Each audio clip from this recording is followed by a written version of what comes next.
உதாரத்துவமாய் கொடுக்கிறவனத்துல பிரியமுள்ளவராய் இருக்கிறவராகிய கிறிஸ்து இயேசுவின் நாமத்தில் உங்களுக்கு என்னுடைய அன்பின் வாழ்த்துக்கள்.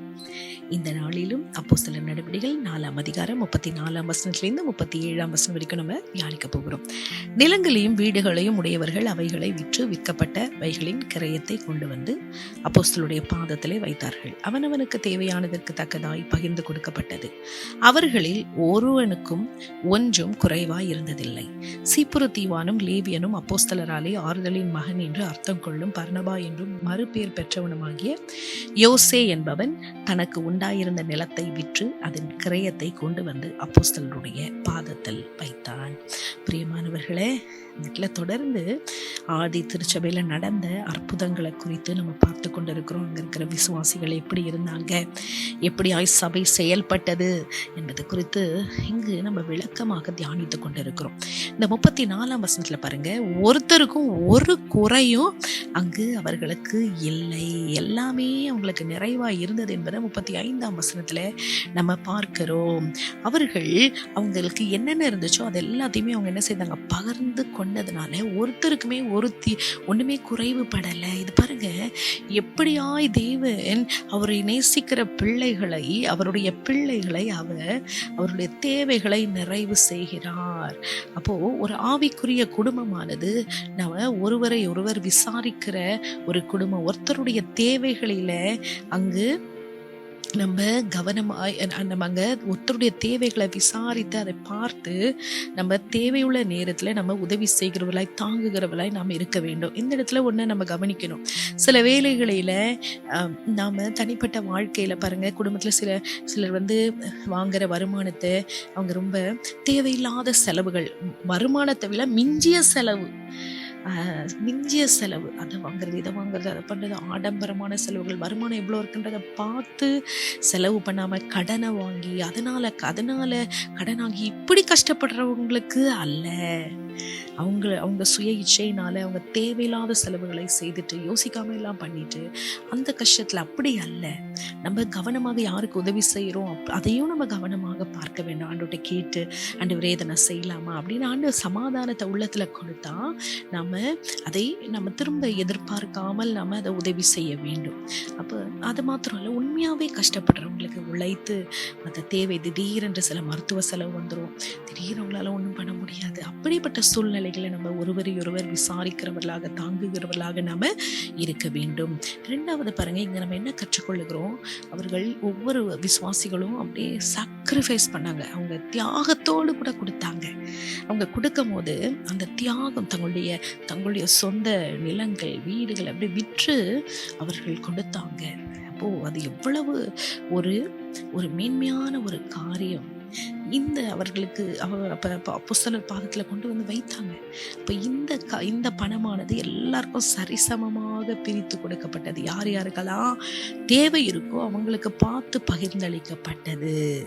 இப்போ இதுல இருந்து நமக்கு என்ன கற்றுக்கொள்ளுகிறோம், நம்முடைய அன்பின் செயலை, வார்த்தையில இல்ல செயல்ல, அது மாத்திரம் இல்ல உதாரத்துவம்.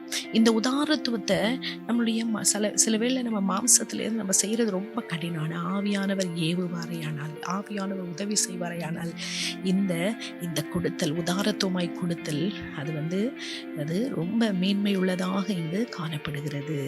இப்போ இதை ஆவியானவர் நமக்கு உதவி செய்யும்படியா நம்ம ஆண்டவர்கிட்ட கேட்கணும். ஆவியானவரே, எனக்கு நான் வாங்குறவனாய் அல்ல, கொடுக்கறதுல பிரியப்பட, கொடுத்து மற்றவர்களை மகிழ்விக்கத்தக்கதாய் தேவையுள்ளவர்களுக்கு உதவி செய்கிற ஒரு நல்ல மனதை எனக்கு தாங்கன்னு சொல்லி ஆண்டவர்கிட்ட கேட்க வேண்டும்.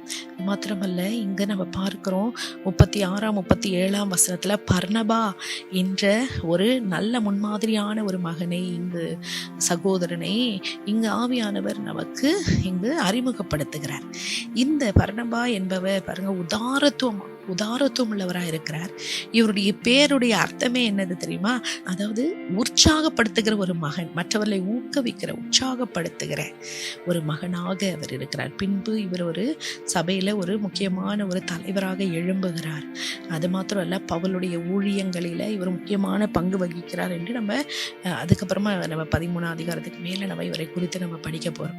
அப்போ இந்த பர்னபாவுடைய செயல் பாருங்க, அங்கு அவருடைய கமிட்மெண்ட், ஆண்டவருடைய ஊழியத்துக்கு அவர் எப்படி தன்னை அர்ப்பணிக்கிறார், தேவனுடைய பிள்ளைகளுக்கு தன்னை எப்படி அர்ப்பணிக்கிறார், தன்னால் முடிந்ததை அவர் செய்கிறார் என்பதை பார்த்து நம்ம கற்றுக்கொள்ளுகிறோம்.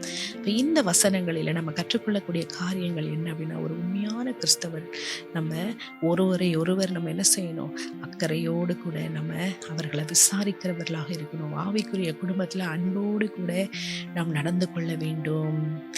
அன்போடு கூட நம்ம செய்கையில் நாம் அதை வெளிப்படுத்த வேண்டும். ஆண்டவர் அடுத்தது நம்ம பார்க்குறோம், நம்ம தியாகத்தோடு கொடுக்கிறவர்களிடத்தில் கர்த்தர் பிரியமாக இருக்கிறார், அவளை ஆசீர்வதிப்பார். அவள் சுயநலம் இல்லாமல் கர்த்தருடைய ராஜ்யத்துக்காக தேவனுடைய வேலைக்காக கொடுக்கிறவர்களை ஆண்டவர் பிரியமாக இருக்கிறார். மூன்றாவது நம்ம பார்க்கிறோம், இந்த பர்ணமாவுடைய செயலானது மற்றவர்களை உற்சாகப்படுத்துகிறதாய், மற்றவர்களுக்கு அது ஒரு சப்போர்ட்டாக இருக்குது. அப்போது நாமும் கூட நம்முடைய வாழ்க்கையில் நம்ம கர்த்தருடைய ராஜ்யத்தை கட்டுகிறதுல நம்முடைய பங்கு என்னன்றதை நம்ம யோசிக்கணும். மற்றவர்களை நம்ம உற்சாகப்படுத்துகிறோமா, எந்த விதத்தில் நம்மளை மற்றவங்களை நம்ம தட்டி கொடுக்குறோம், உற்சாகப்படுத்துகிறோம் என்பதை நம்ம இந்த நாளில் ஆவியானோட உதவியோடு கூட நம்ம ஆராய்ந்து பார்த்து நம்ம அர்ப்பணிப்போமா. எங்கள் அன்பின் ஆண்டவரே, எங்களுடைய சபையானது ஒரு சீஷர்களை உருவாக்குகிற சபையாய் ஆண்டவரே, உதாரத்துவம் உள்ள ஆவியோடு செயல்பட, ஒரு மனதோடு செயல்பட, ஒருவரை ஒருவர் விசாரிக்க, ஒருவரை ஒருவர் அன்பினால தாங்க, ஒருவரை ஒருவர் நாங்கள் உற்சாகப்படுத்தி கர்த்தருக்குள்ளாய் வளர எங்களுக்கு உதவி செய்யும் சுவாமி. தேவனுடைய ராஜ்யத்தில் நாங்கள் விதைக்கிறவர்களாய், தியாகத்தோடு விதைக்கிறவர்களாய் எங்கள் ஒவ்வொருவரையும் நீர் மாற்றும். எங்களுக்கு கிருபை தாரும். துதி கன மகிமையாவுமக்கு செலுத்தி இயேசுவின் நாமத்தில் ஜெபிக்கிறோம் பிதாவே. ஆமேன், ஆமேன்.